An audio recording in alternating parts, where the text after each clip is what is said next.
இந்த வீடியோவை கடைசி வரைக்கும் ஸ்கிப் பண்ணாமல் பாருங்கள். முக்கியமான விஷயம் வந்து இந்த வீடியோவில் பாதி வீடியோவுக்கு மேலே இருந்து தான் ரொம்ப ரொம்ப இம்பார்ட்டண்ட்டான விஷயம், உங்களுக்கு தேவையான விஷயம் இருக்குது. ஓகேவா?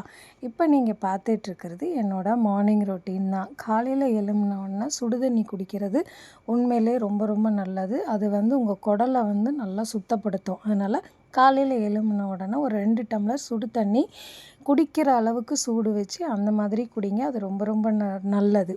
இப்போ நான் கம்மல் போட்டுட்ருக்கேன் இல்லையா, அது வந்து முத்து கம்மல் தான். அதுதான் என்னோடய டெய்லி ஆக்சுவலி வேறு எந்த கம்மலும் நான் போட மாட்டேன், அந்த கம்மல் தான் போடுவேன். ஸோ காலையில் எங்கே கிளம்பிகிட்ருக்கேன் பார்த்தீங்கன்னா, யோகா கிளாஸுக்கு தான்.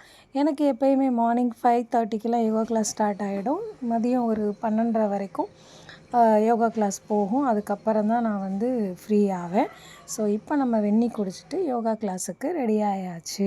ஸோ இப்போ நீங்கள் பார்க்குறது என்னோடய யோகா கிளாஸ் எப்படி போச்சு அப்படின்றது தான். இதுக்கப்புறம் நம்ம மெயின் பிக்சருக்குள்ளே போகலாம். எவ்ரிவன், ஒர்க் அவுட் பண்ணிகிட்ருக்கேன். சரி, ஒரு சின்ன வீடியோ எடுக்கலாமே அப்படின்னு சொல்லிட்டு ட்ரை பண்ணுறேன். இப்போ வந்து நார்மலாக எல்லா டாக்டர்ஸும் சொல்கிறது வந்து வெயிட் ட்ரைனிங் பண்ணுங்கள், வெயிட் லிஃப்ட் பண்ணுங்கள் அப்படின்ற மாதிரி தான் சொல்கிறாங்க. ஏன்னா அது வந்து நம்ம உடம்புக்கு ரொம்ப ரொம்ப நல்லது. நம்மளோட மசில் வந்து லாஸ் ஆகாது, அது ரொம்ப ரொம்ப நல்லது. பட் அந்த மாதிரி ஜிம்முக்கு போக முடியலை அப்படின்றவங்க நீங்கள் வீட்டில் இருந்து எந்த மாதிரியான ஒர்க் அவுட் நீங்கள் பண்ணணும் அப்படின்றத இப்போ இந்த வீடியோவில் பார்க்கலாம். இந்த மாதிரி ஒரு மேட் எடுத்துக்கோங்க. அதில் நேராக போட்டுட்டு இந்த மாதிரி கால் நகலக்கூடாது.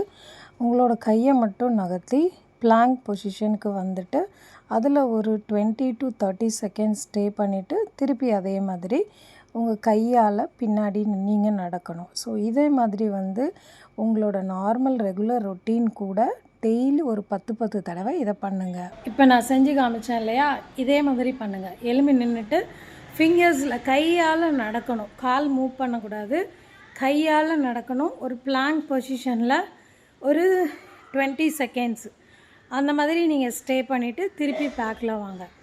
எதனால் இது வந்து உங்களோட வெயிட் லிஃப்டிங்க்கு ஈக்குவல் அப்படின்னு பார்த்தீங்கன்னா, உங்களோட பாடி வெயிட்டை நீங்கள் ஹோல்ட் பண்ணுறீங்க. இதுதான் ரொம்ப ரொம்ப முக்கியம். ஸோ உங்கள் பாடி வெயிட்டை உங்களால் எவ்வளோ நேரம் ஹோல்ட் பண்ண முடியுதோ அவ்வளோ நேரம் நீங்கள் ஹோல்ட் பண்ணிவிட்டு அப்படியே பின்னாடி வாங்க. ஸோ இது வந்து உங்கள் மசிலுக்கு ரொம்ப ரொம்ப நல்லது. ஏஜ் ஆக ஆக இந்த மாதிரி ஒர்க் அவுட் ரொம்ப ரொம்ப இம்பார்ட்டன்ட். ஸோ ட்ரை பண்ணுங்கள். ஓகே, பாய்.